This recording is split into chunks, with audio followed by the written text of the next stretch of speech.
जय माता की। देवी देवताओं या अपने इष्ट के पूजन में आरती या दीप जलाने का एक महत्वपूर्ण स्थान है। आरती के बाद ही पूजन क्रम पूर्ण होता है।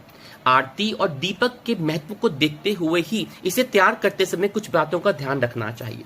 यदि विधि विधान से दीपक तैयार किया जाता है तो देवी देवताओं की कृपा जल्दी प्राप्त होती है। आइए कुछ विशेष बातों का ध्यान दें जो हमें अपनी पूजा का संपूर्ण फल और प्रभु की कृपा प्राप्त करने में मदद करती है। देवी देवताओं को घी का दीपक सदैव अपने बाएं हाथ की तरफ और तेल का दीपक सदैव अपने दाएं हाथ की तरफ लगाना चाहिए। पूजन क्रम में इस बात का विशेष ध्यान रखना चाहिए कि पूजा के बीच में कभी भी दीपक ठंडा नहीं होना चाहिए, अर्थात बुझना नहीं चाहिए। ऐसा होने पर पूजा का क्रम फल प्राप्त नहीं होता। दीपक हमेशा भगवान के विग्रह के या प्रतिमा के ठीक सामने लगाना चाहिए। कभी कभी देखा गया कि भगवान के विग्रह के सामने न लगाकर इधर उधर लगा दिया जाता है, जो सही नहीं होता। घी के दीपक के लिए सफेद रंग की बाती उपयोग करनी चाहिए, जबकि तेल के दीपक के लिए हमें लाल रंग की बाती श्रेष्ठ बताई जाती है। पूजन में कभी भी खंडित दीपक को नहीं जलाना चाहिए।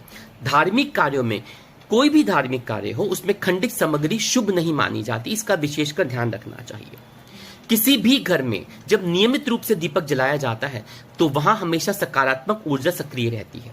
दीपक के धुएं से वातावरण में उपस्थित हानिकारक सूक्ष्म कीटाणु नष्ट हो जाते हैं और दीपक अंधकार को मिटाकर एक आध्यात्मिक प्रकाश फैलाता है। इसी वजह से घर में सदैव प्रकाश और सकारात्मक ऊर्जा का प्रभाव बना रहता है। शास्त्रों के अनुसार यदि प्रतिदिन शाम के समय मुख्य द्वार के पास दीपक लगाया जाता है तो देवी लक्ष्मी प्रसन्न होती हैं। इसी वजह से शाम के समय द्वार पर दीपक लगाने की परंपरा प्राचीन समय से चली आ रही है।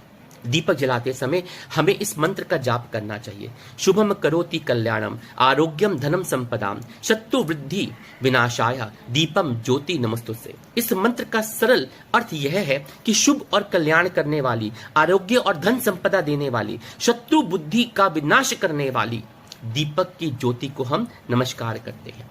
ऐसे दीपक जलाने से घर परिवार में शुभ समय बना रहता है, सभी का स्वास्थ्य लाभ मिलता है और धन संपत्ति की प्राप्ति होती है। साथ ही शत्रुओं की बुद्धि का विनाश होता है।